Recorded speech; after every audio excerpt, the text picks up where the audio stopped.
প্রিয় দর্শক, চাঁদপুর জেলার ফরিদগঞ্জ উপজেলার ঐতিহ্যবাহী সংগঠন ফরিদগঞ্জ প্রেস ক্লাবের নেতৃবৃন্দের সাথে সৌজন্য ও কর্মসাক্ষাৎ করেছেন ফরিদগঞ্জ থানার নবাগত officer in charge OC Mohammad Ershadullah. থানায় নতুন দায়িত্ব গ্রহণের পর উপজেলার সার্বিক আইন শৃঙ্খলা পরিস্থিতি নিয়ন্ত্রণ ও সাংবাদিকদের সাথে সৌহার্দ্যপূর্ণ সম্পর্ক বজায় রাখার লক্ষ্যে এই মতবিনিময় সভার আয়োজন করা হয়।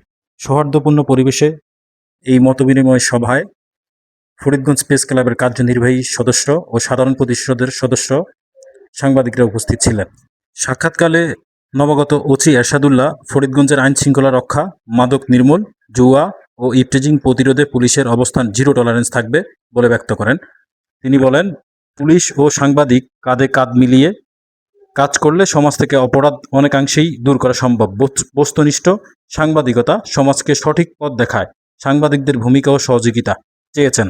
ফরিদগঞ্জ প্রেস ক্লাবের নেতৃবৃন্দ নবাগত ওসিকে উপজেলায় স্বাগত জানিয়ে বস্তুনিষ্ঠ সংবাদ পরিবেশনের মাধ্যমে পুলিশকে সহযোগিতার আশ্বাস দেন। সাংবাদিকরা উপজেলার বিভিন্ন এলাকায় যানজট, কিশোর গ্যাং ও মাদক সংক্রান্ত নানা সমস্যা ও চিত্র নবাগত ওসির সামনে তুলে ধরেন। কিন্তু কেউ কি মারধর করা যাবে না, আইন হাতে নেওয়া যাবে না।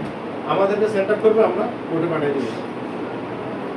আর আমরা ভাই আমাদেরকে হেল্প করবেন, বৈধ কাজে অবশ্যই বৈধ কাজে হেল্প করবেন। আমি যাতে এই তিনটা জিনিস